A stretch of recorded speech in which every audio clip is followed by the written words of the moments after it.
All right, how's it going, everybody? We are back here on the Backwoods Sports Show. It is April 2nd of 2022, and I got the big guy over here next to me on my side. It's Sir McGee. How you doing today, man? Doing well, getting ready for Final Four today. Got my UNC, got my Sheed jersey. Oh, put that away. Put that away. Duke has got it today. Coach K is going to finish off the run, bro. Got to finish off that run sweet, right? And you see all those clips out there and talking, even that one after the final game, what's his name? They're calling him the GOAT. He's got to get out of here now. He's ready to win, bro. He's got to go out on top, right? He is. Definitely, man. And talking about teams that are trying to at least get out on top and go out on top this season, we're going to hit it over to the locals here. We got the Bruins last week. They were popping it real off the cap there, going 4-0 last week. But then they ran into a little bit of a buzzsaw over there in the Maple Leafs, man. And they got out to a hot start. And the Bruins tried to reel them back in there, but they couldn't do it. They lost 6-4.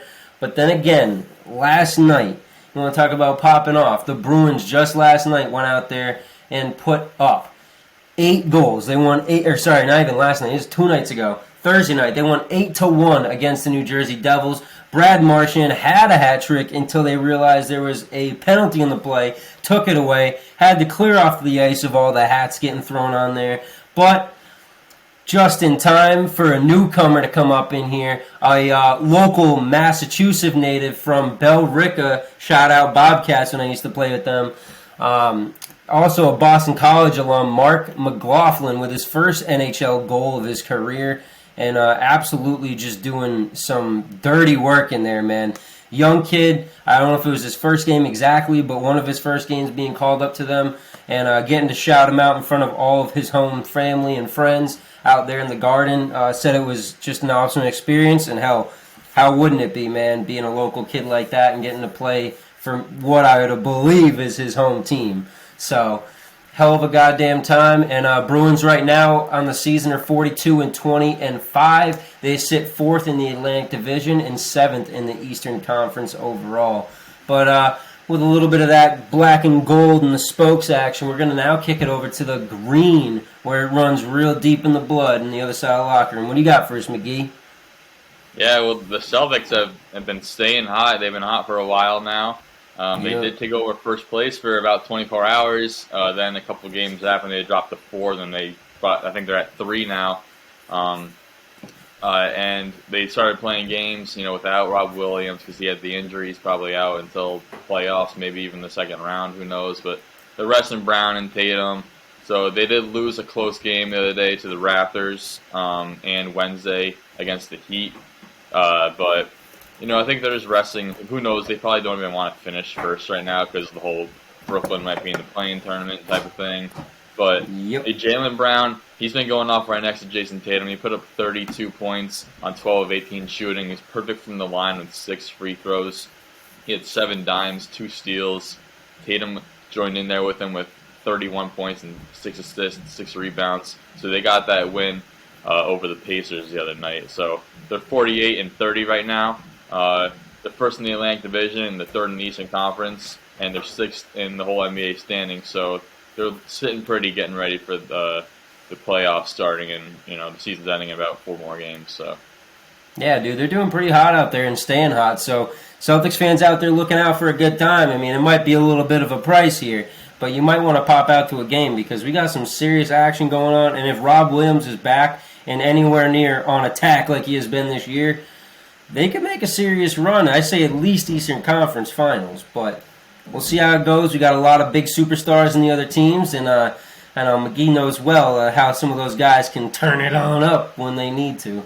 But speaking about turning it on up, just about an hour before we started here in this show, talking about those New England Patriots, man. We were talking about how, nonchalant, how mediocre this offseason, how the team's been the last couple of years. Robert Kraft coming out talking about how he is upset that they can't win themselves a goddamn playoff game in the last couple of years. Well, they go and sign who I think was someone that I really wanted out of the draft a couple of years ago, in Jabril Peppers at safety, who went first round to the Browns. Well, now he's coming on in to have big bad Bill Belichick coach his ass up. And whether he's in a linebacker slot, whether he's safety, which I believe he'll be somewhere in that mix. Maybe a little Jalen Ramsey-esque like stuff. I'd love to see him doing that dirty work because I believe this man is going to be one that could be flying around, holding the backs, tight ends, whatever they can do with that defense. It's going to be an absolute, man, how do I even word this? Just an absolute Swiss Army knife of a player on defense. I can't say anything else about that. But enough about the defense. We're going to quickly mention the big move that came about an hour ago is the Patriots making a trade in which we talked about on this show. I think it was 2 weeks ago when Tyreek Hill went to those Dolphins. We said, man, there's a little action that's going to happen with Devontae Parker. And well, bam! Let's see it. Third rounder, the Patriots send down to Miami, and they get Devontae Parker. Big body boy on the outside, a man that can stretch that defense out thin. And got some goddamn speed as well and some good hands. So we'll see how the injuries fare for him coming forward here onto the Patriots, and hopefully he can stay healthy and really make a good run with us here in New England. Because I mean, hell, we've seen enough on his side on the Dolphins, and that guy is not shy of pulling some big name catches. I'll say that much against some great defenders. But we're gonna kick it over next here, sliding on straight and through to the NFL segment. I want to say a little prayer here for the big bad safety, the second guy of the coming through here, Malcolm Jenkins, retiring this last week. McGee, you know well off, and that Super Bowl run with him and all the years he was with y'all kind of reminds me of a little bit of a Dawkins, maybe. Yeah, man, I wish him all the best in his retirement. I'm glad he was with us when he was and got that Super Bowl and everything. But I think he did the right move going back to NOLA before he retired. I think he was mad at the Eagles because we didn't pay him. They have a history of doing that. So, but yeah, for damn sure. Good for him, and wish him nothing but the best. Great career. Yeah, definitely, man. He was a hard-hitting safety, a guy who really could fly to the ball and everything. Good ball hawker. But I mean, I don't want to stay on it too long, but I do want to mention as well, we do have an absolute rest in peace for you here, McGee. I mean, I know I vouched for him on one of the shows a couple weeks ago, and you were talking about him. You're pumping up that Eagles jersey, saying, let's fucking go. Sign here, please, on the dotted line. But big bad Bobby Wagner is officially a goddamn Ram, man. 5 years, $50 million to help solidify the rest of that defense. He is not going to be a Philadelphia Eagle, and he's not going to be anywhere else in that fucking league. He's going to where it's the easy cake right now. Or at least what we think is going to be the easy cake. I don't know what Brady back in there, but we'll see. But how do you feel about that signing, man? And do you think it's something that's going to put him over the top? Do you think maybe Bobby Wagner's seen the best of those years? I think it was pretty evident he was going there. We all kind of wish he went to our own teams, But in reality, he wants to go to a winner. We know that. And does it put over the top? I don't know. They're already pretty close to the top, considering they just won the Super Bowl. So any addition from there, I'd definitely say is putting him over the top, especially someone of that caliber. Even if he drops a little bit, he'll still be one of the top players in that position. So yeah, no matter what, I still think he's going to be at least a top 10 linebacker in the league, and especially with that defense and how many guys they already have. I could find, like I said before about Jabril Peppers and the Patriots.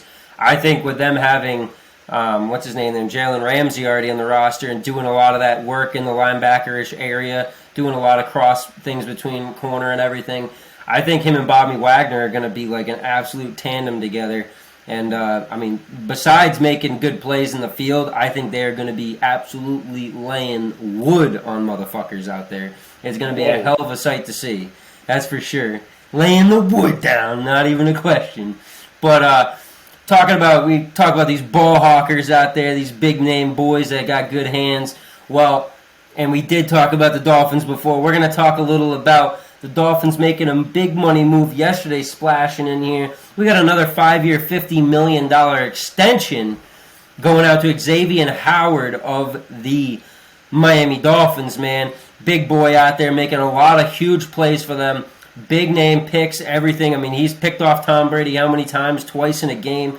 He has done some real goddamn work, and he's made himself a household name down there and in the league in general. So them knocking him down on a contract here, locking him in for the next 5 years, whatever the money is, toss that shit out there because this with Tyreek Hill, with maybe if you got a real quarterback, but if Tua does well enough, this could be one of those things that really helps solidify them, one, in a run, and two, getting more motherfuckers to come down to Miami because that is going to be huge with that kind of lockup in the corner position.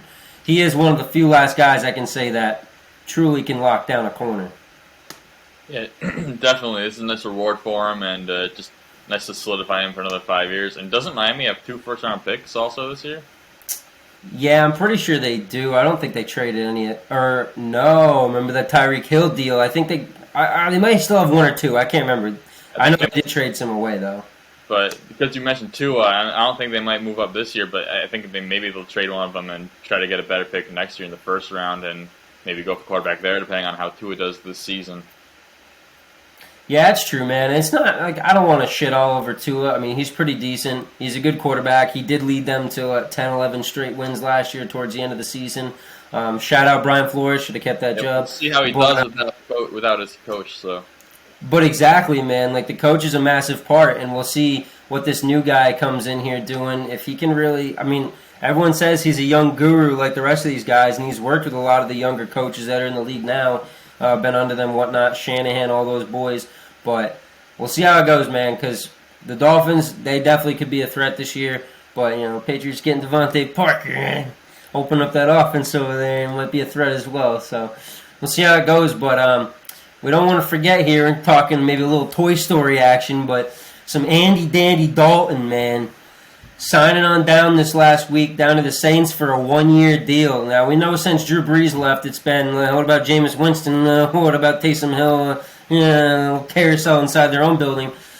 And now Taysom Hill is supposed to be playing tight end this year. Like, flat out tight end. I think that's a great spot for him. Will we maybe see him get flexed into the running back position? Maybe a little quarterback still.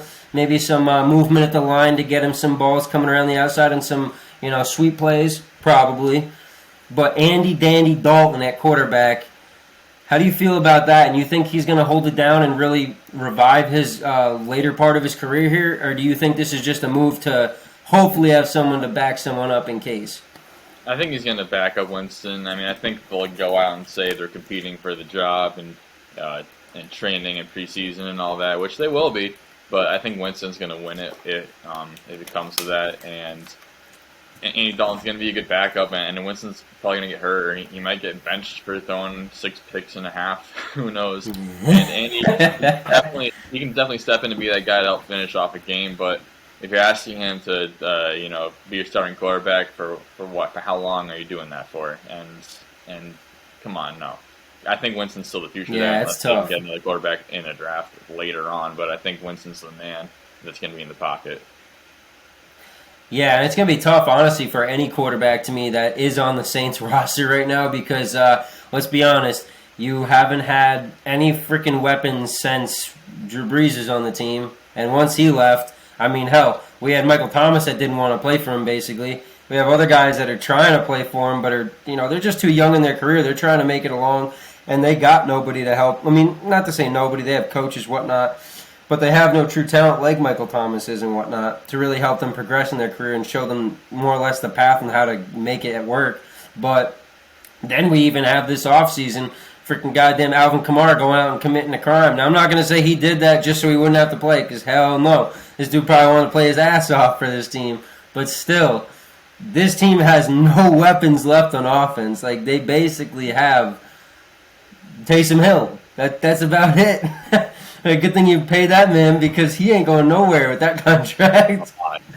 But, yeah. So, I mean, I don't know what we're going to expect this year out of Winston or Andy Dalton, whoever is the starter. But I can say for one thing is for sure, it's going to be a goddamn mess down there in NOLA. And, I mean, we got some players that are missing games. Who knows, man? I just think it's going to happen at some point. But I don't know, man. It's Andy Dalton, bro. He's the newest quarterback that's clip holder for a day, starting for a couple weeks, clip holder again. It's just how it goes, man. But he's a solid quarterback, so it's nice to see him at least getting to a team and having somewhat of a shot at least. But talking about somewhat of a shot, we want to shout out the Buffalo Bills and their bullshit crying and getting the overtime rule changed over here for the playoff. Hats off to you, you fucking little crybabies. That sucks ass to me. I hate the rule. I'll just be honest.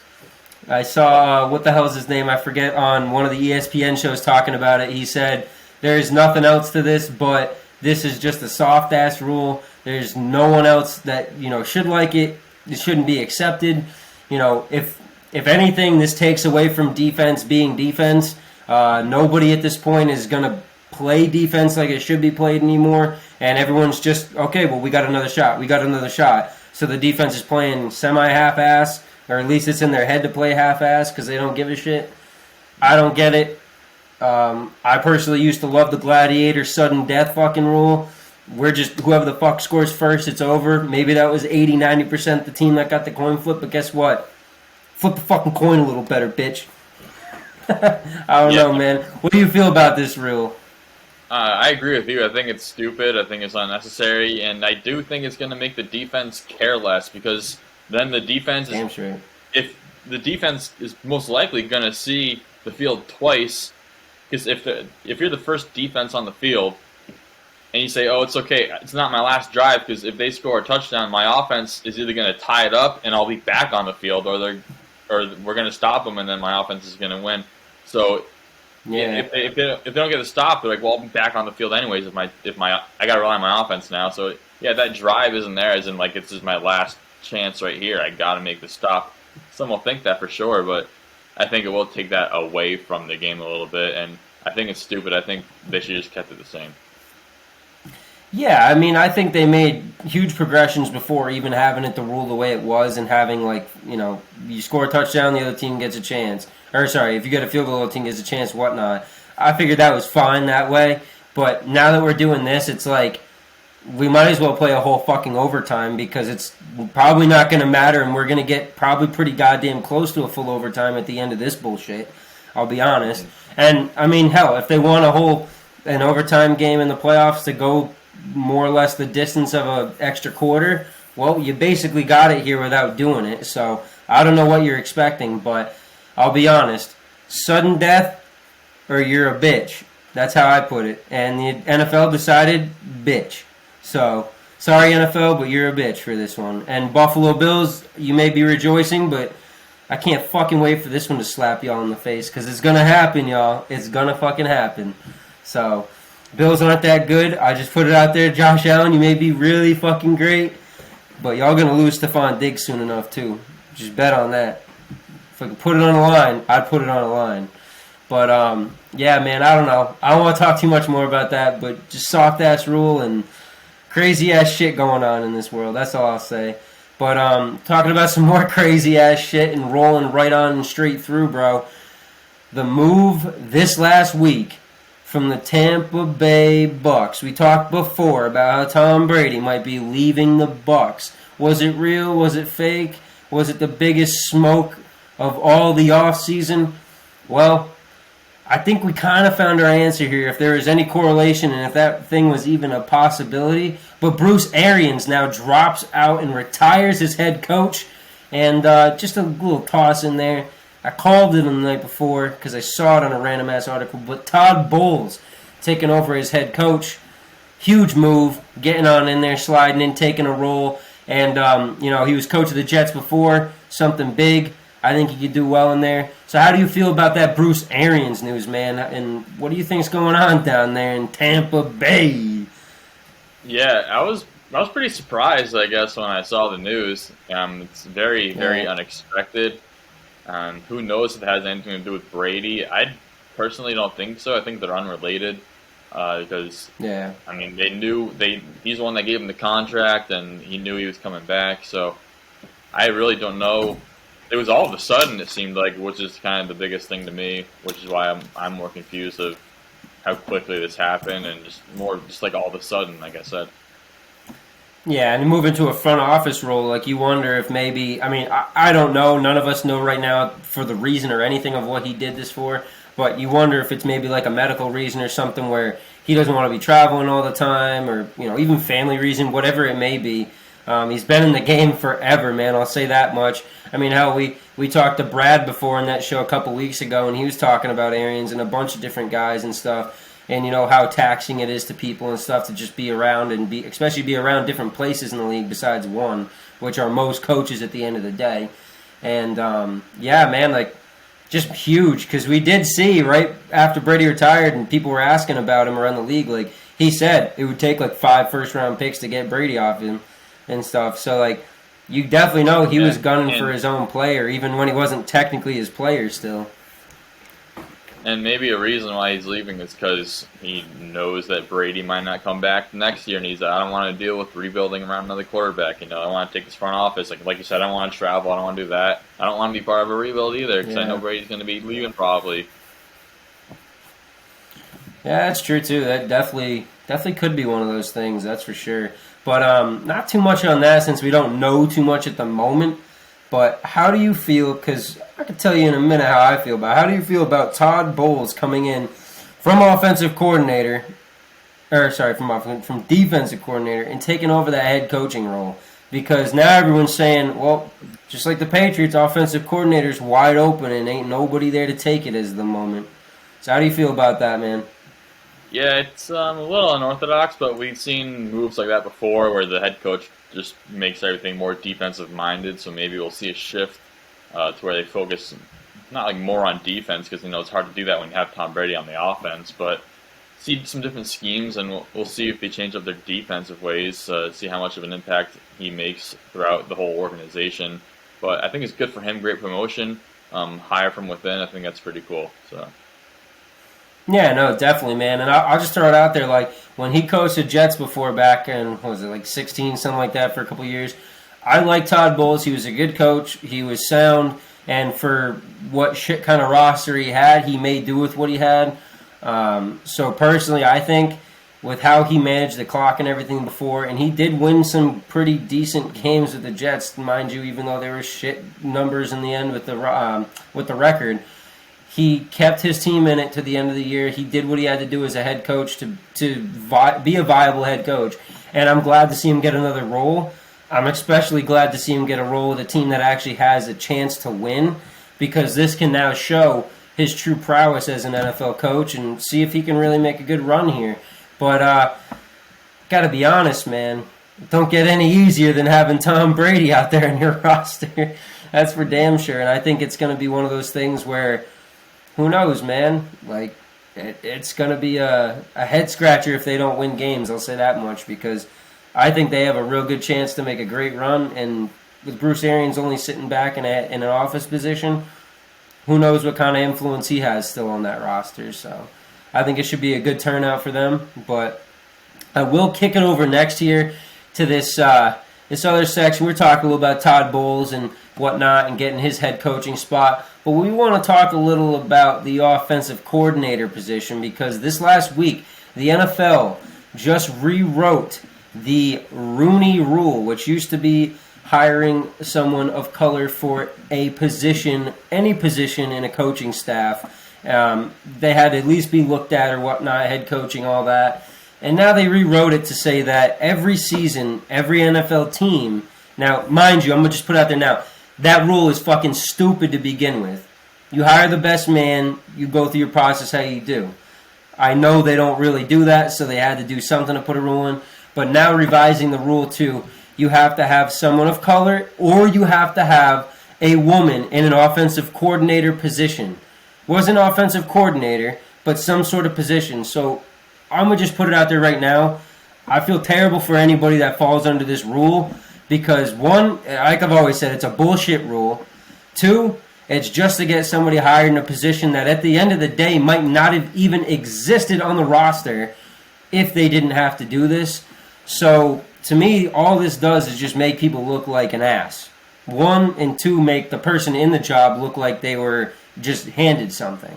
And truly, honestly, I'm sure the people that get it aren't that, but take it for what it is and the way it looks, man. The NFL's fucking up this rule, and what they should have done is just get rid of the goddamn thing and hire the best people the way they should. So, how do you feel about that, McGee, and just this wildness that they can't get right is how I'll put it. Well, I think the Rooney Rule was fine how it was. I think it might have been necessary because I don't think that people were hiring the best man for the job. Because right now, because essentially, if you're saying they're ignoring the Rooney Rule, then they are saying that they're hiring the best for the job. Then I don't know. I just don't buy it. I think it is good to have it in there, but Yeah. pairing the new rule to it, the updated to have add women, like okay, nothing against women, obviously, and they're more than welcome to be hired in that position, in any position anyways. You know, they're not excluded Yeah. from anywhere else, but now to say that they need to be a specific position, that's limiting the best man for the job, one. And Exactly. I think it is a bad look because women and people of color, they can be hired from any position right now, and just to make that a rule for a specific position, I think is kind of weird. And then just to add women Yeah. into it, it's like so much equality, but it's almost like it seems wrong to say unnecessary, but at the end of the day, it's like these are It professions, seems and very unnecessary. yeah, I mean, I don't know, it's a very touchy subject, but it seems like you said, just hire the best guy for the job, and I mean, I think they do have to do something about the diversity. Mostly with the race, I don't think with gender society even cares as much. Not to be like point blank, No, but and I'm yeah, sure these, however you want to put it, I'm sure some of these people are getting jobs that should be, but we certainly know very well, especially with the Brian Flores news before. Brian Flores did, I don't even know how else to say it. He could have, to me, gotten Coach of the Year last year from how much he turned those should have. Dolphins around. You should have. And for him to get fired and then on top of it come out with saying how he was forced to lose games, paid to lose games, all this bullshit, and then other teams like wouldn't even take an interview. Like, I can get it if you certainly don't want someone and it has nothing obviously to do with race, whatnot, but I mean, to there is a point. I don't know why the hell a team that sucked, any of these teams that were going to interview him that sucked for as long as they have, won't hire a guy that's that freaking good. I don't get it. Exactly. He's from the Belichick tree, I get it, and not a lot of those guys have come out and been great head coaches, but god damn. Brian Flores is a man of men, and he's a hell of a coach. So I don't understand what the hell was going on with that. And like we said on this one, dude, it's like you said about women. It's not that we don't want women to lead, nothing like that. And I say the same thing. But my also look at it is how many women are trying to get into the league as coaches, and especially for them to make this rule 100%, not as a coach in general or as a staff member in general, as an offensive position coach. Like, okay, so they can't coach defense. Like there's no warrant for them coaching defense. Are they too stupid to coach defense? What is this? What are you trying to say? Like, you're already have implying a a female. lot of things with that rule. Yeah, like if you already have a female in a different position in your upper management, like, do you still need an offensive coordinator like that? Yeah. Like, I mean, if you already have, what if everybody else is already a woman in there? What if you have more women already than men? As you're like, you know. I mean, I doubt that's in any of those places, but Yeah. I get what you mean. But- And 100% though, that's like one of those things where I just like.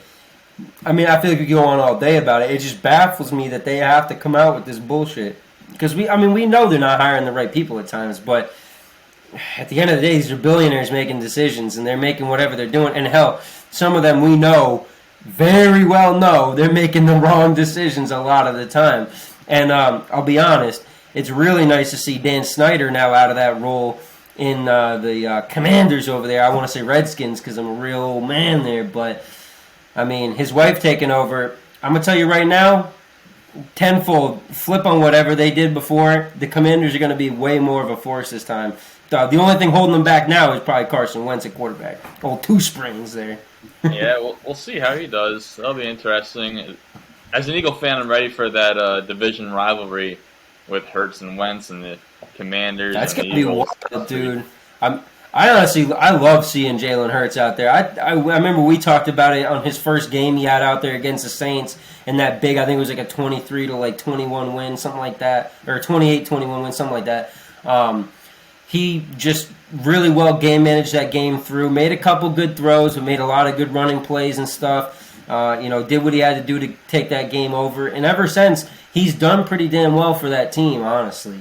But they haven't had too much a squat around him for him to be squatting pretty up there, So it's been tough, but we'll see how it goes, man, because I do like myself some Jalen Hurts, and he's played as a old Alabama quarterback. He's played a lot better than most Alabama quarterbacks have in the NFL in recent past, that's for sure. Oh, yeah.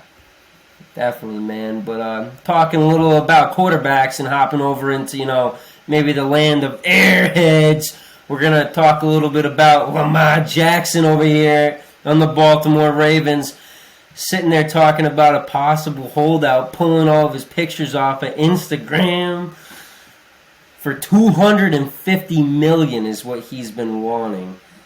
Is that something you think he's worth? And if so, is this that old, Aaron Rodgers situation where he's going to be taking a lot from the team and leaving nothing around him left to, do some work with?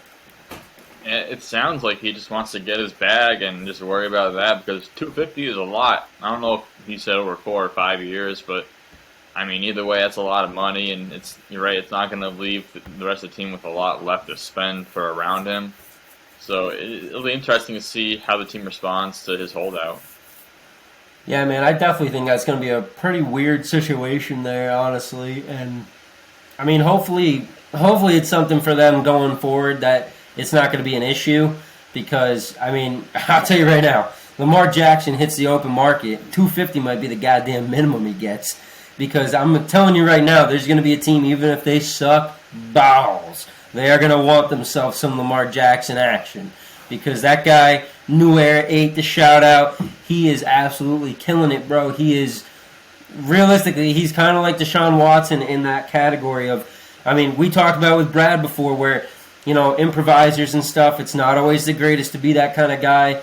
And I said it last episode about Deshaun Watson as well. Sometimes that improvising can get you in some trouble.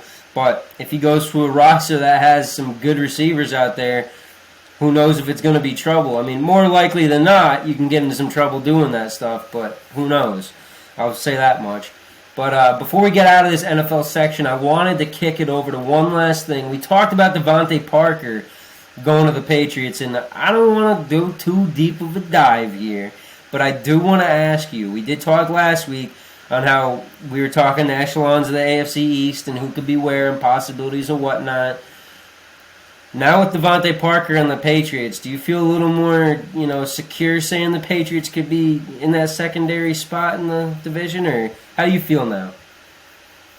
Yeah, I mean, last week I said that the Patriots would finish second behind the Bills with Miami in third. I think it's still going to be the same, and it definitely feels more secure now with not only the Pats getting that receiver, but also Miami losing that receiver. I mean, I know they got Tyreek, but at this point last week they had both those guys, so they definitely took a step down with that. But they got compensation for it, so I think it's safe to say the Pats will finish at least in second in the AFC East. Yeah, I mean, I'll be honest, I'm right along board with you, man. It's not to be too homer, but I'll be honest, I've been watching Devontae Parker carve up those Pats for the last couple years, and just when he's healthy, to be honest, but with seeing that and just knowing that the Patriots have a guy in Jacoby Myers who in the slot, they have Kendrick Bourne, they have these other guys on the roster that can do some work in the inside. All they've needed for years now, even when they had Brady, all they needed was the guy on the outside, the big body, maybe N'Keal Harry, guy with a good size to his body, maybe doesn't dive and break a rib every time he falls on the ground, but we'll see how it goes, because I'm going to tell you right now, I've seen Devontae Parker play. He is the man that can take a top off of defense. He can stretch that coverage wide and leave the wide open in the middle there. So for that, I mean, I'll be honest, Jabril Peppers and Devontae Parker, you're going to see some house calls, baby. It's going to be some wild action out there for the Pats. Some high flyers, some serious speed that I don't think you've seen for a while on the Patriots. And mixed up with that running attack that they have such a good balance with Ramondre Stevenson and Damian Harris. Oh! And a little safety blanket of James White out of the backfield here and there on third downs. Oh! I think it's going to be some wild shit out there, man. But I don't want to stay too long on it, so I'm going to have to kick it on over here next into our NBA segment where McGee always seems to take this baby over because he knows about her. What you got for us today, bro? Well, I think you got the hot take. You should start us off with the NBA talk, talking about what you think about the Suns are going through. All right, man. All right. Well, I'll be honest. I've been watching some of these games lately, and we all know how the Utah Jazz have been. We go back, about 4 years ago, something like that. Utah Jazz, always a first place finisher, first, second place, somewhere in the area. And absolutely nobody, and I mean nobody. And if you did, you better comment in on the program in the show comments, whatever it have be. Pull it up on Spotify and let us know. Anytime those Jazz were up in that top spot, everybody was like, they're cute. That ain't going to do shit. And what happened? They didn't do shit. So, I say to y'all today, and you got to let me know, because I don't know. I've just been seeing it for what it is online, on TV, commenters on the games as well with the color commentary. A lot of guys keep talking about this. Yeah, Devin Booker, he's playing hot. Yeah, and maybe this has to do with Chris Paul. Who knows? But are the Phoenix Suns the new Utah Jazz in that they could blow the doors off all season, win 20 games more than the next team, and still not be a contender to anybody? Like a true, we're going to make a goddamn run contender? Because that's how I'm feeling right now, is the feeling around town. I don't know. I don't think I would agree with that because, I mean, if you're talking about currently, no. In the future, I think that depends on Chris Paul's future, and Devin Booker's up for an extension in 2 years. But as far as today goes, I mean, with the Utah Jazz have finished top 3 in the last 7 years or so. Yeah, and they made it to the second round, not even the conference finals. And last time they didn't make the playoffs was the whole bubble thing, and they got screwed out of an 8-0 finish. The Suns. I mean, they've that bubble team. They were only like a 30-win team, and before that, they were only 20-win teams. So this year is only the Suns' second year of actually being really good, and last year they made the finals. So I think I wouldn't call them the Jazz because they've already gotten farther with only one season. So that is true.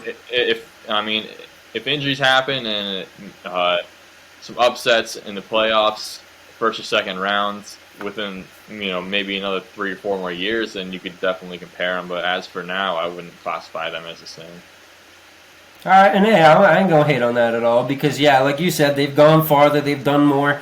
I mean, hell, last year we were sitting here burning up over the Suns saying, let's fucking go, let's get this ring because, we need Chris Paul to get that ring before he's outie because I think as soon as he gets that ring, he's outie.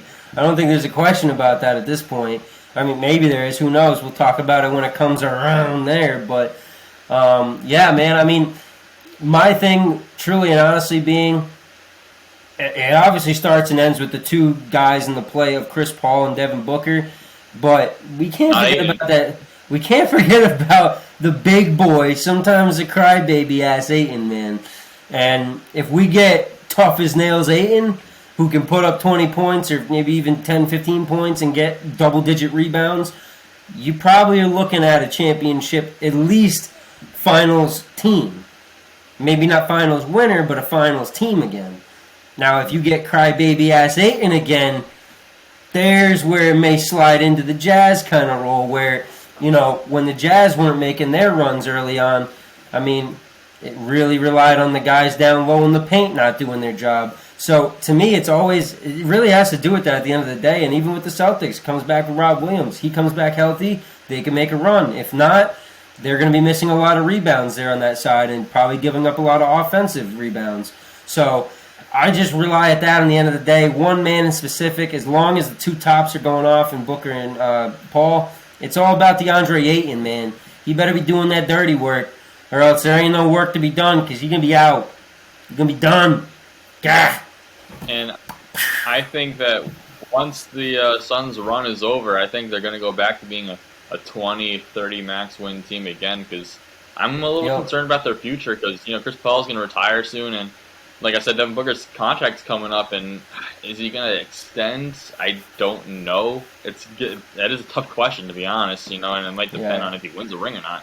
So, I mean, we've seen how many people now, they win a ring and then they're still not satisfied with the team. Like, it has to do with the front office and the direction the team is going in. I don't think we saw Aaron Rodgers. I don't think it has to do as much with who's around me. It's, are you willing to get people around me? Are you willing to do this while I have this much time? Or do I not matter? Am I just another stick in the mud, you know? I feel like that's truly what it is. And Devin Booker, he ain't no stick in the mud. I'll say that. Yeah, I think a lot of it is front office and just how organization is ran. I mean, I forget who specifically, what interview I was looking at, but an NBA player was bounced around a few times, and he was saying that when he got to one specific team, they were doing this one drill. It seemed kind of easy, but it's one of the younger kids do when they're doing fundamentals and stuff like that. And he goes, "Oh, you guys do this," or like, "What's that?" It's like, "Oh, we don't do this over here." And it's just like, it's kind of weird when you get in-depth conversations with those guys. You see them on interviews and stuff, and they talk about how different organizations are ran.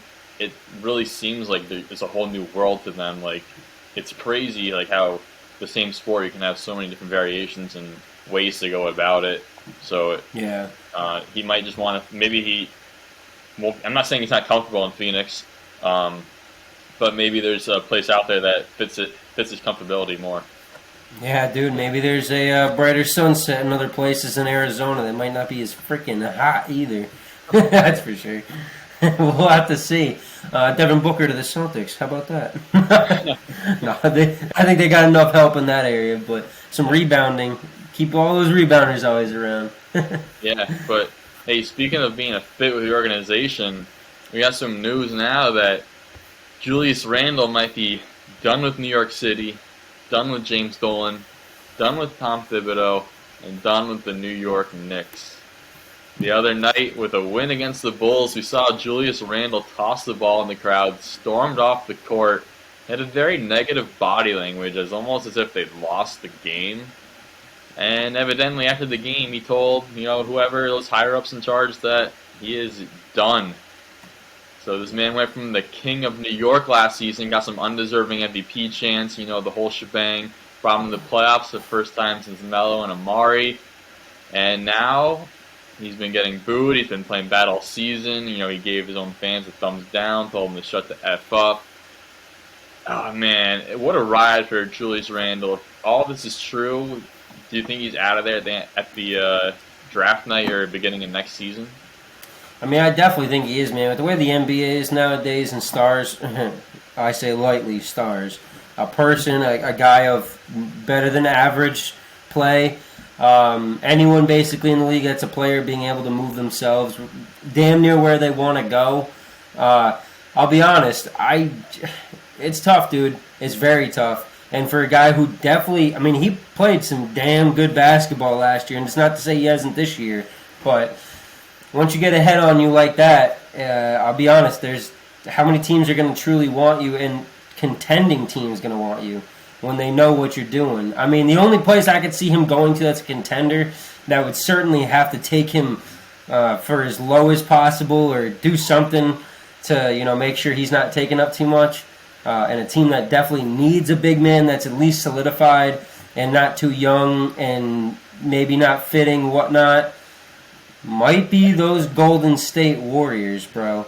But, like I said, a hothead like that, dude that's been pushing around just because he got a little clout to push, I don't see him going to a contender because I don't think a contender wants to deal with the bullshit. Yeah, I feel you there. One thing we might see is maybe a Zion swap because, the way he's been handling himself, we wouldn't be surprised to see him move. And, he wanted New York before New York wanted him. We talked about the trade talk last week. Maybe we could see a swap with Zion if the fans still want him. But, the Knicks have a history of having power forwards that force bad shots, turn the ball over, don't play defense. So Zion could be one of those guys if he stays unhealthy. Looking at his ankle and his weight. But maybe he's pulling a little James Harden thing, faking out his weight like he did with the Nets before he went there. But do you think the Knicks would still want Zion if they got for Randle? I mean, I don't know, man. I guess I look at it this way. If they wanted him before, there's really no reason why they shouldn't want him now. But I'll also be very honest in the way that New York Big Apple fans in general, whether it's the Jets, the Giants, the Mets, the Yankees, the Knicks, whoever the hell it is, they're ruthless. They're extremely ruthless out there in New York. And not to say other fans aren't, but if they truly want him, yeah, y'all can have him, I'm sure. I mean, the Pelicans probably are about done with him anyway. They're just sick of the bullshit and headaches. But at the same point, to me, like I said last show with you, what's going to make the difference in New Orleans at this point? Should they even be a team? Because nobody seems to ever want to fucking be there. And two to that is, are the fucking Knicks fans ever going to be happy? Is anything ever going to console them into actually liking a player that they got?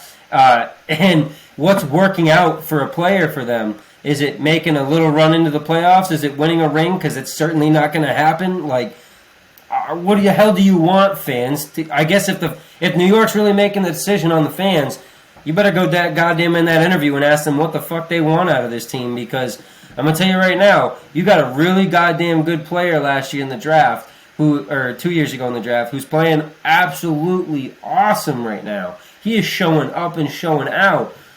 But man, you need some other player in there, and especially a player that wants to be there.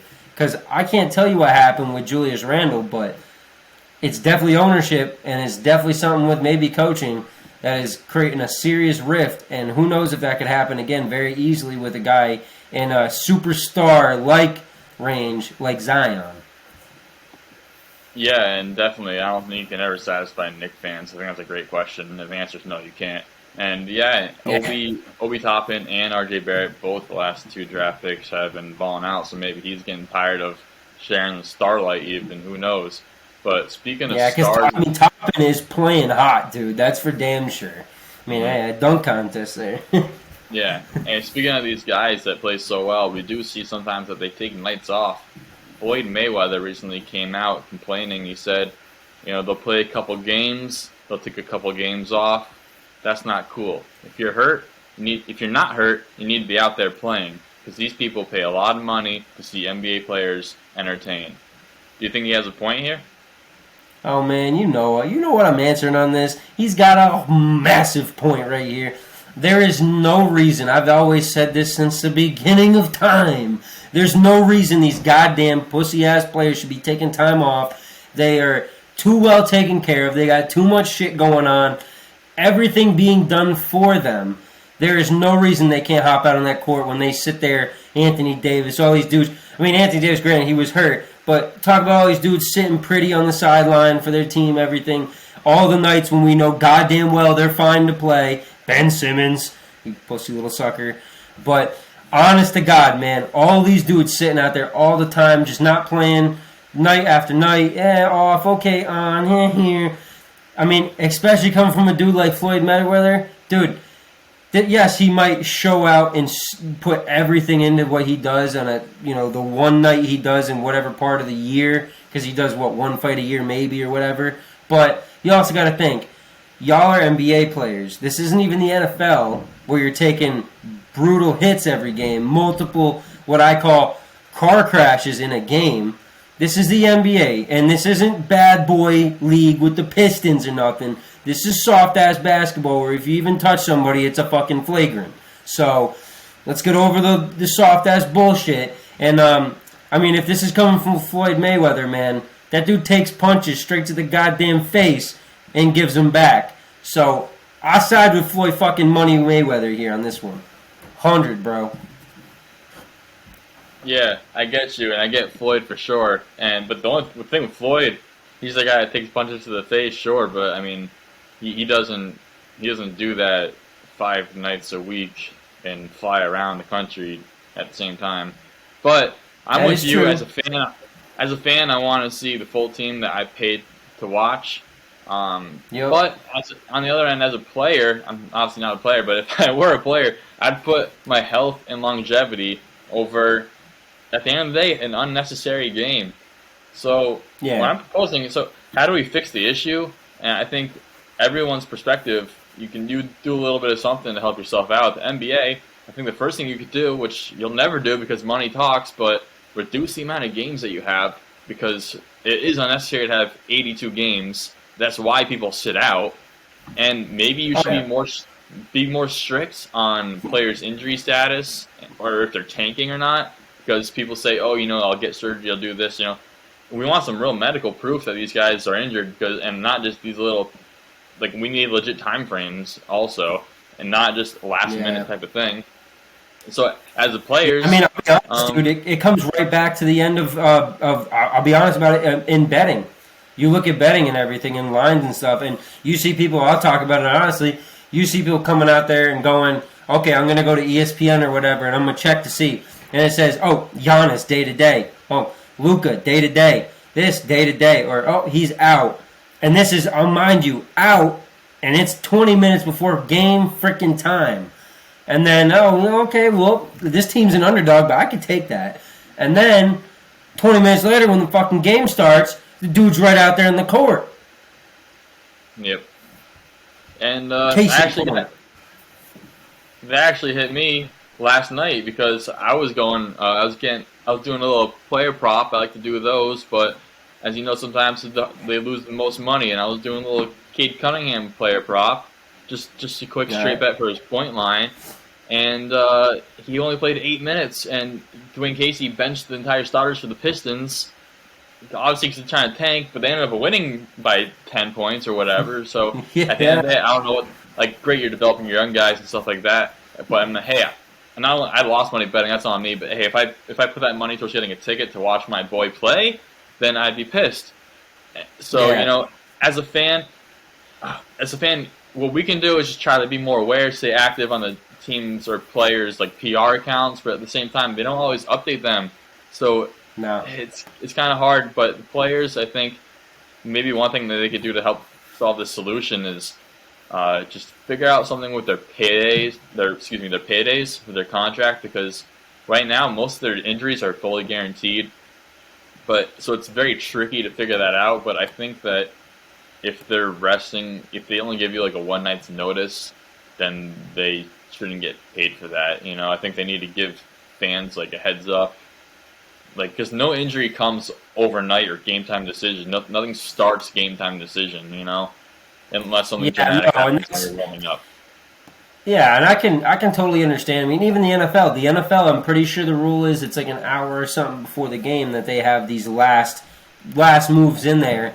And even, I'm pretty sure, but it's about an hour or something like that before game time. So people know, yo, these dudes are playing or not playing. But they also know going into the game, these dudes may or may not be playing. Now, that's where the NBA, like I said, 20 minutes before the game, it's still saying this dude's out tonight. Mm-hmm. And then he's out on the court, he scores 45 points, 10 rebounds, 6 assists, and he looks like he was never fucking hurt.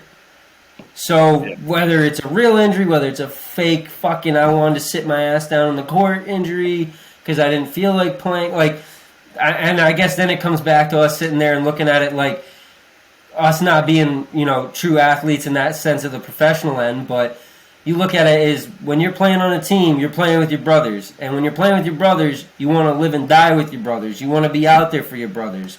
And it's not to say some of them don't, but shit. If half of my team, I'm not saying I got to be the top dog, but if half of my team, all the dudes up, I'm the 10th guy in the roster, I'm nice, I get some playing time more, but I also get put out there in a shitty situation, and especially if the dude that's out isn't exactly hurt, I feel some sort of motherfucking way at the end of the day. I'll say that much.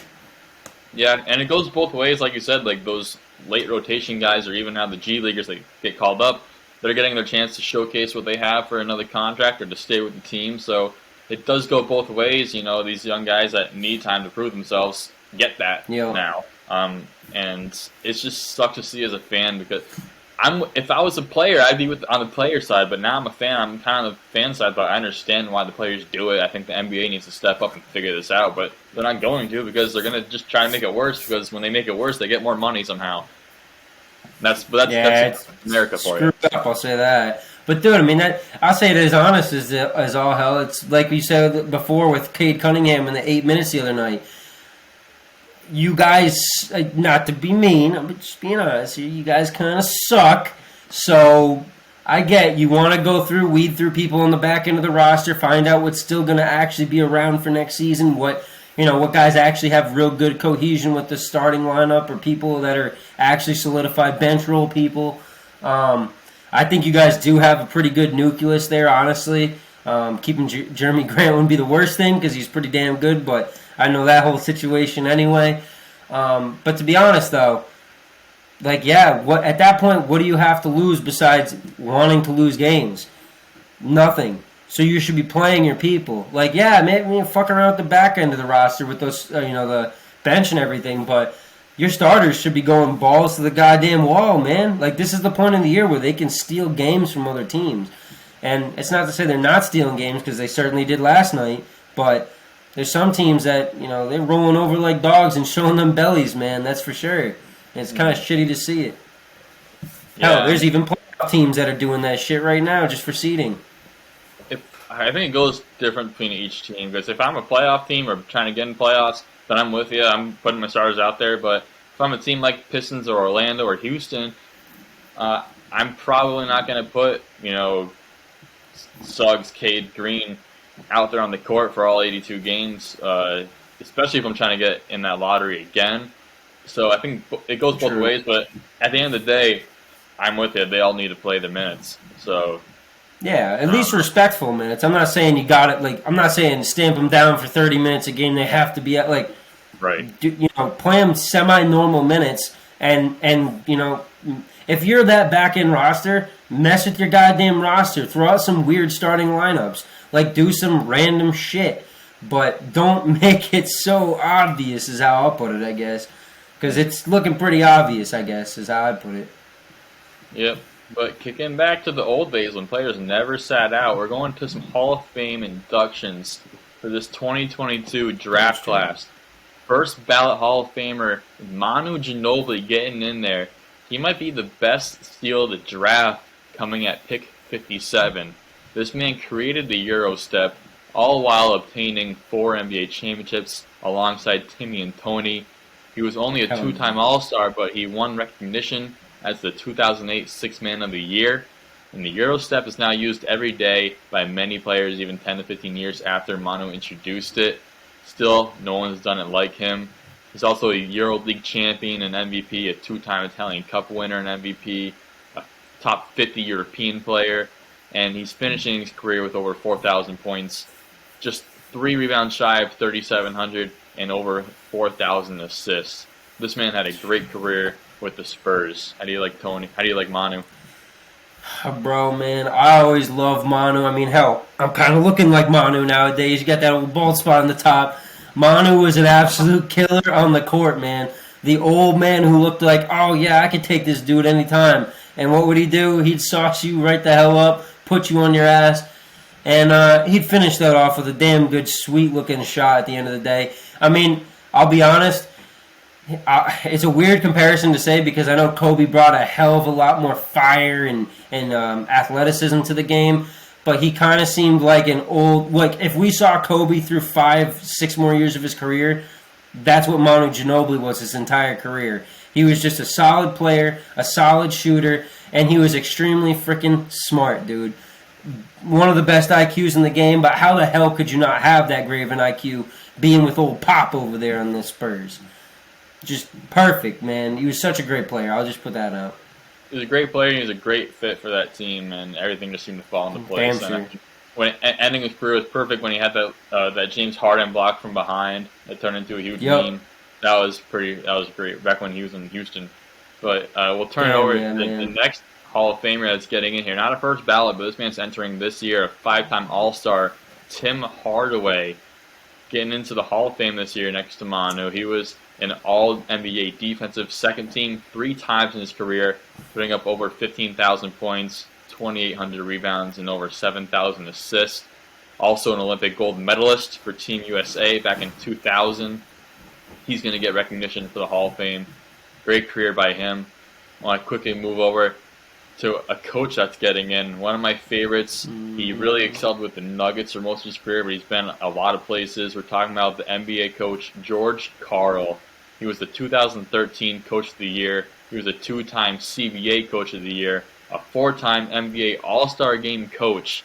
He coached 1,999 games in his career. he reached an astonishing 58.8% win percentage with over 1,100 wins and just over 800 losses over 27 years.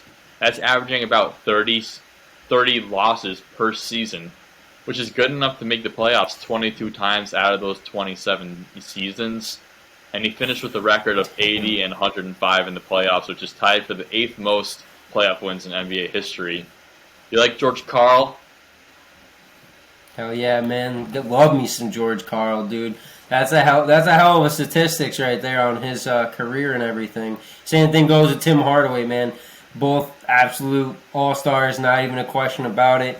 Props to them. Props to all three of them going to the Hall of Fame, man. That's a hell of a class right there. I'll say that much. And definitely, I mean, last year's class was a total slap off. That thing went wild, but it's another big year right behind it, man. Some big names right there, that's for sure. Yeah, definitely a great class. Everyone that's getting in there definitely deserves it. There's been a lot of rip lately for the Hall of Fame, saying a lot of undeserving guys get in there. I think all three of these names belong in there for sure, though. For damn sure, dude. That's for damn sure. But anyway, talking about statistics and stuff like that, we're going to talk about something Giannis accomplished just last night, breaking some Bucks history. Giannis, he may not win MVP this season, he may not win Defensive Player of the Year, but he did mark his territory yet again, passing Kareem to become the all-time Bucks leader in points. Giannis and Kareem are the only Bucks players to get over 14,000 points for the franchise. However, Kareem did it in 3 less seasons. Glenn Robinson, Sidney Moncrief, and Michael Redd help round out the Bucks' top 5 for points scored. Middleton, who's the Bucks' three-point maker leader, is currently at 8 for points, and he's only 75 shy of the 7th Bucks leader score. And Giannis is actually 7th for all-time 3 points made in Bucks history. So here's some stats. Giannis is about to break a lot of Bucks records, and next year is going to be his 10th season, and he's only 27 years old, mind you, so he's just entering his prime. He's probably only going to get better, and these are just some stats that he's going to be breaking within next year. All right, not only he already has points, he's going to get games played. He's already 3rd there. He only needs 59 more games played to get that in one season. He needs just under 900 more minutes to go from 4th to 1st. He'll get that in one season. He needs 750 field goals made to go from 2nd to 1st. He'll get that in one season. He needs about 1,200 field goal attempted to go from 4th to 1st for field goal attempts. He'll get that in one season too. 3-point field goals. He won't get first, but he can pass Brandon Jennings at 4. He's at 7 right now. He only needs 110 threes. He can do that in one season. For 3-point attempts, he can also go from 5 to 4 passing BJ. He only needs 40 attempts. He'll do that easily next season. Free throws made, he needs 30. Free throws attempted, he's already the 1st. Rebounds, he needs 1,000 to pass Kareem, which he might not do it next season, but he can do it in 1.5 seasons for sure. Assist, he's currently 2nd. He only needs 300 to get to 1. He'll do that next season. Steals is the only thing that he might not get. He's 5th right now. He needs 500 steals to get that 1 spot. Looking at his averages, it might take him 8 to 10 years, but blocks and triple doubles he's already leading in. So if this man stays, say, 20 years with the Bucks, would you consider him the best Buck of all time? All these stats, he's going to be breaking them within 10 years. Can you imagine what 20 years looks like for the Bucks?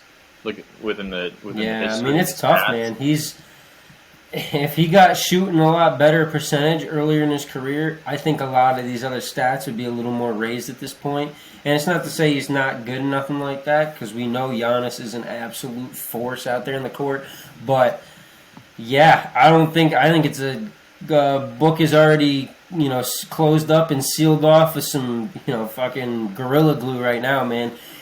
Giannis is going to be the best Buck ever. I don't think there's a goddamn doubt about it. And yeah. I mean, when you're talking there in that last thing there, I saw a TD1. I was like, wait, so he's got touchdowns on the board? Like, what are you doing here?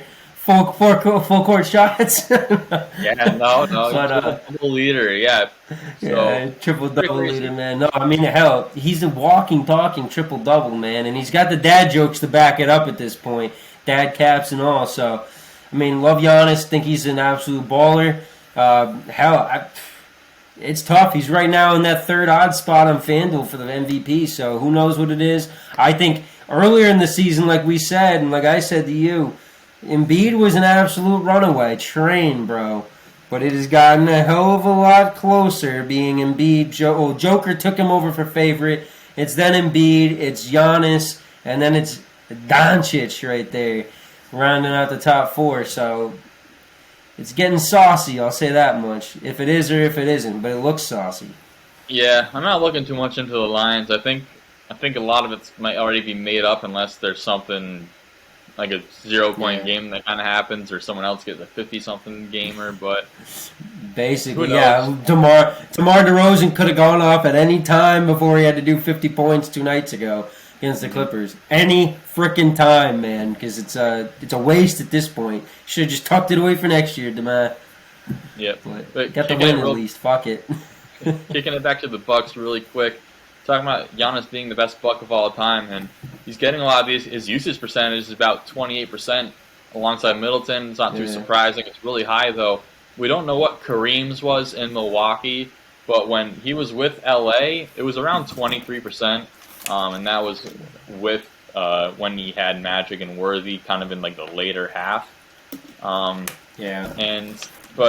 when he was with the Bucks, it might be similar to what Giannis had, because Giannis, he only really has, an extra big guy maybe, and he has Drew on the wing, and he has Middleton obviously, and Kareem, he had Big O, of course, and he also had Bobby Dandridge and John McLaughlin, but they weren't really superstars. They weren't really anything great, but the usage percentage might have been around the same. And just I think if Kareem stuck around with the Bucks, say his whole career, that whole 20 seasons, then I think he's definitely the best Buck of all time. Kareem being. So I think efficiency-wise, Kareem is a better Buck. But with Giannis, even if he leaves after next season, you could still argue he could be the best. But with Kareem doing it in just 6 seasons, the short tenure, it's really, really impressive. He's already at 1 in most of those, or 1 through 7, really, but mostly just 1 in most of those. So it's safe to say he has less turnovers. Again, that's something we can't really tell.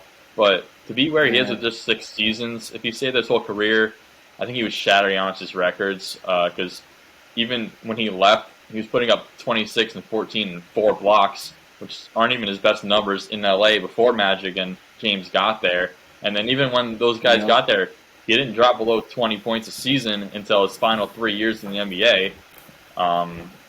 And so, remember, and Giannis also came in at 19, and Kareem came in at 22. So that's an extra give Kareem an extra 3 youth years with the Bucks. And I don't even know. I think we'd see a huge drop off between Giannis and Kareem, but that just speaks to Kareem's volume of how good he is and why some people think he's the GOAT. So I think longevity wise, if Kareem stayed with the Bucks, I think it would be no question Giannis would be number 2 for sure. But I think the separation would be immense if he stayed there. That's but for sure. Who knows? But it's also Giannis, to the point too where you what? I was just saying, I think Giannis, he's going to lead everything next season, if not 1.5 seasons from now. And then if he wants to leave, he could still be considered the best Buck of all time. It might have taken him longer to get all those, but he can say, I'm leading in damn near everything in Bucks history. Yeah, I mean, it's tough, though, too, because I look at it as, a lot of guys come into the NBA, and, I just put out, just like Tatum, some of those guys, they come in and they don't exactly know their identity yet. Giannis came in the league about as raw of an NBA talent as you could be. That's where I say, he didn't really have a developed shot. He was just a massive body for as big of a body, Roy Hibbert, so many other big men like him, where you just don't see a guy that has athleticism to a body of that size. And Giannis was the mold breaker of, I have this ungodly, huge-ass body, but I also have athleticism. But what did he not have? A shot. And now he has more of a shot. He's got a decent free throw. He's got all of the different tools in the bag. He is that 5-star, MLB like 5-star tool player at the point. And I'll be honest, dude, like if he had came in, if he came in at 19 and could do anything what he can do in the last 2 to 3 years that he's been doing it, he would have already shattered basically all of these. But like I said, coming in as raw as he did and everything, that's what happens, man. Growth is what will bring you to this. And like you said, even another season or two, he's basically the best Buck ever. It's hard to ignore that, and it's hard to look past how immensely he's grown in such short time. I'll say that much. I mean, he's got a goddamn championship for this team. Who else has done that? Exactly. Yeah, he's gonna be the best Buck of all time for sure. I hope he stays full 20 years there just to be like one of those guys that does that. At the same time, if no one comes to him, I hope he gets his. And the NBA is more free now. You can do whatever you want. You can have more fun. You can go with your buddies. And at the end of the day, I'm with the players on that. I like playing with my friends. So if they want to do that at professional level, I think it's gonna be more entertaining than anything. So I know it's a little off subject, but I'm okay with the whole free agency kind of stuff with players teaming up. Honestly. Yeah, it's not bad. I mean, to a point. We see LeBron and doing what he does, and I'll be honest. For the money, right? It's not this year, that's for sure. But I'll be really honest about this one. Is that Giannis Antetokounmpo in very short time, whatever the day is, to me, honestly, that LeBron retires. Giannis is going to be the next LeBron. He's going to be the guy where everyone wants to go to him because, reason being, he could play any position to begin with because of his athleticism. If he literally plays the, whatever you want to call, 5 at this point, and you just fill out shooters around him, you could probably win, damn near close at least, probably win a ring. Yeah, you got good shooters, and then you have him who's a damn good shooter himself as well at this point. It's almost a wrap, bro. Yeah, he's basically a 7-foot LeBron when you think. I mean, he's a little strong. He's definitely scrawnier. Maybe even like a bigger Westbrook. Hell of a lot of muscle compared to. Yeah, the athleticism is matched, if not more. I mean, what LeBron's doing at this age is like ridiculous. So I don't want to compare the athleticism right now. But I mean, Giannis' ceiling is the roof, to put a Michael Jordan quote in there. Damn sure, man. And I'll put it this way. If Giannis goes to any, and I literally mean when I say this, if Giannis goes to any team in the NBA, they have a shot to win a ring, correct? Yeah. Like most definite, any team he goes to, and even signs one guy that he wants. Yeah. Yeah. Well, that airspace. They're fine with Middleton. You think about that 1 second, bam, they could slam together a roster. That's for sure. Yeah, if he wants, I mean, he could have left. There was a little controversy before he got that extension. People thought he might be getting traded or requested a trade or whatever. And people thought that might happen. And you're right, if he gets teamed up with anybody, it's game over. I mean, I was going to say same for D-Book, but he's already with Chris Paul, and if they get a third guy, I think that seals it. But just to stay with the Bucks, if he gets another guy, if he goes somewhere, like if he got like D-Book, if you swap out CP with Giannis, are they better than what they were with CP? I'd say yes, which is kind of scary considering they're a 60-win team. But if he gets a young guy, no disrespect to Chris because he's balling out, but if they get a young superstar like Booker's going to be, or say if like Tatum wants to go there, or even Brown at this point. I mean, I don't know if Brown would be in the same category as those guys, but you get what I'm saying. Yeah. I mean, I flip it the other way too. What if What if Devin Booker got a little upset over there in Phoenix and decided I'm gonna kick it over with my boy Giannis in the Bucks? Yeah, same thing. A little Chris Middleton action, maybe some other stuff mixed together. Slide them on over and bring in Booker.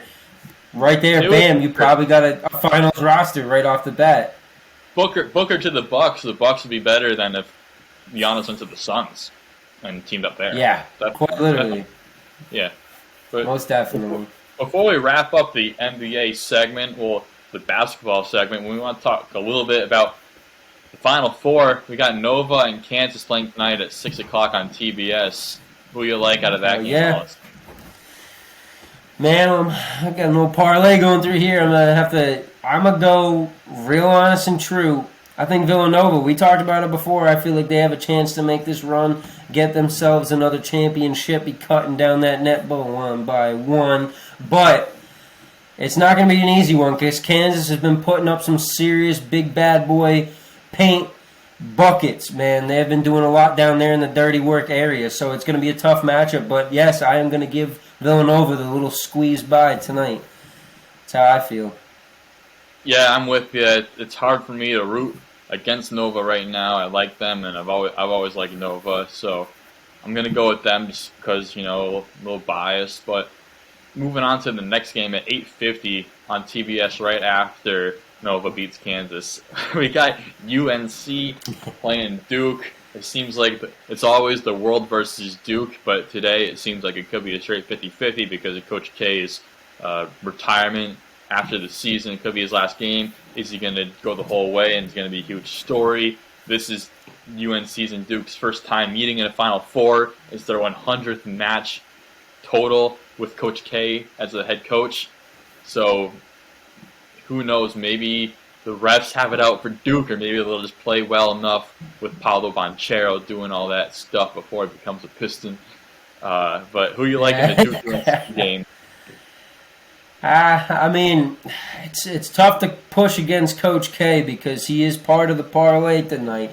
It is Villanova and Duke. It is a nice ring to it, and I do think Duke, if they get into that one, could get the dub. But it isn't going to be an easy one. It's another game that's going to be tough. And like I said before about Kansas playing hard in the paint, I don't know if you've noticed this trend, but to me, honest to God, the March Madness tournament this season in 2022 has been ran by the boys down low in the paint. I mean, yeah, there's been some good shooting, and not too bad, but there has been a lot of big man action down in the paint this year in the tournament. It certainly hasn't been decided by game-winning shots in the normal fashion. It's been a lot of dunks, a lot of random shit down low, a lot of steals, a lot of smooth moves down there in the paint. But if we see it go the way I think it's going to go, we're going to have Duke on a little bit of a ride tonight. Take them +4 maybe. Yeah, it is hard to go against Duke because, like I said, I think the writing's on the walls for them. Not saying anything's rigged, but we'll go with Are momentum. you sure? We'll say momentum push just to keep it politically correct. But you know, Yeah, I'm always correct. repping my Sheed jersey for UNC if they're up against Duke. Even though I know Nova beat these guys just a few years ago, which I was happy to attend to be on Nova's court to do that. But I'm rolling my boy Sheed for today's game, and I got UNC. There you go, man. I mean, that's not a bad pick either. And to be honest, the way that game went at the end of the season this year for Duke and UNC, and you saw, obviously, Krzyzewski out there himself saying, like, man, this ain't the end, and everyone trying to clap and cheer him up. And he was like, no, basically, I mean, he was nice about it, but now, like, fuck that. Like, we got a ring to win, basically, and all this. And, I mean, like I always say, man, it's not over till it's over, until that fat lady is up there singing her goddamn self away. But there's going to be a sunset to ride out tonight for two teams, and let's hope it ain't too dim, I'll say that much.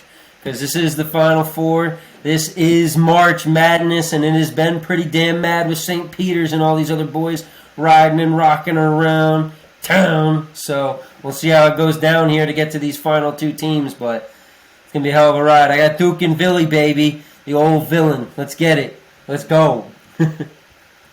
But we'll kick it over next into this last miniature segment we're going to rip on into here since we finished up with the NBA and the NFL. But a little World Cup action. I gotta mention this a little far off of the script here. The U.S. men's soccer team getting on in there. I believe they went 0-2-1 in their qualifiers, and they still make it in. Popularity contest or not, I don't know what the fuck it is, but goddamn, that looks pretty shitty for the USA men to get on in there. Because you're pretty damn well sure know they're probably going to get smacked up in the first game 3-0 or 3-1 and get sent home with their tails between their legs. But enough of that. I don't want to rip on our own country and everything because, we're hoping they do something because it's been a stinker here besides the women for a long time. But we're going to be real honest here because we did see a couple years ago there was, maybe a championship game in Kansas City where, Tom Brady may have had a laser shined into his eye during the overtime. And he may have just said, fuck that, and gone down and got a game-winning drive and got the dub. Well, I'm going to tell you about a story this last week in the World Cup. It's called a game against Egypt, or a game with Egypt and Senegal. Now, as most people may know that do watch soccer at all, there's a thing called PK. It is still a sudden death shootout. This is real shit talking here.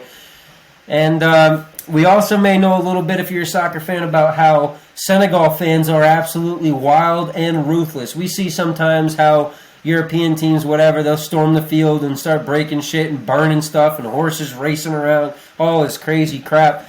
But the Senegal fans, and I mean, when I say start to finish, I mean from goddamn practicing before the game to after the game when people are trying to leave, they had what seemed to be the most high-powered, goddamn, looked like it had a turret lasers out there coming from the fans in the stands. They had cameras flashing around showing these fans just being like, covering up with a jacket, like shooting these things around. Now, I gotta be honest, man. They're in PKs at the end of this game. I can't remember the guy's name on Egypt trying to shoot his shot. He's out there on that PK line sitting there, and he literally, his face was green, bro. He was lit up green. There were so many lasers on him. And what does he do? He tries to, take his head down, take his, mind off it, reset his eyes, basically, is what he's trying to do because he's getting blinded. And then he goes and skies a ball over the goal by probably 5-10 feet. There was no chance of that thing going in the net. Then we kick it over to the last shot of the PK. And what do we see but the Egyptian goalie standing there, big old man. He had played a hell of a game. This shit, mind you, this game went 0-0 to the end of regulation.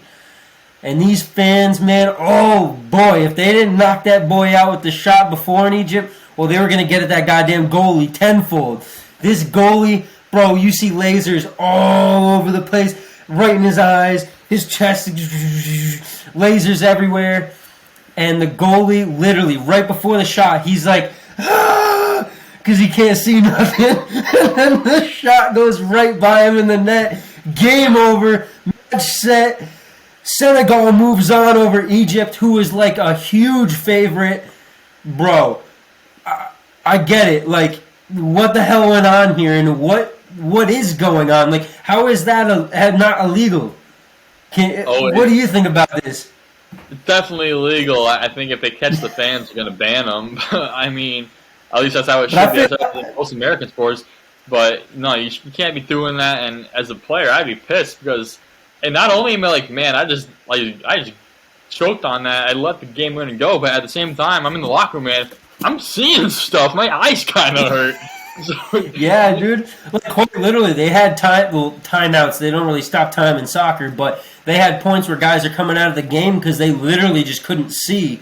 And they showed one scene of this player came over to his coach on the sideline. They're sitting there, and the coach literally took his jacket and held it around them so they could talk without having lasers in their eyes. And I'm like, bro, like, I get it. I know Senegal is known to be the most heckling of fans in soccer. At least that's what, I've read about enough, and just people that know soccer more than I do have talked about for ages and ages of how ruthless they are. But to be out there with literally, I mean, hundreds of lasers, bro. Like, if you saw that goalie and just the swing of lasers, like, it was just, like, I laugh about it, but hell, man, if I was a player, I would have been running up in those stands at that point. I would have been knocking some heads off, bro. Like, I got a chance to be a World Cup team, and literal lasers are taking my ass out of this shit in a qualifier, let alone the tournament. Yeah. Fucking nuts. Like you said, those are high-powered, third world country lasers, yeah. Nothing to mess with.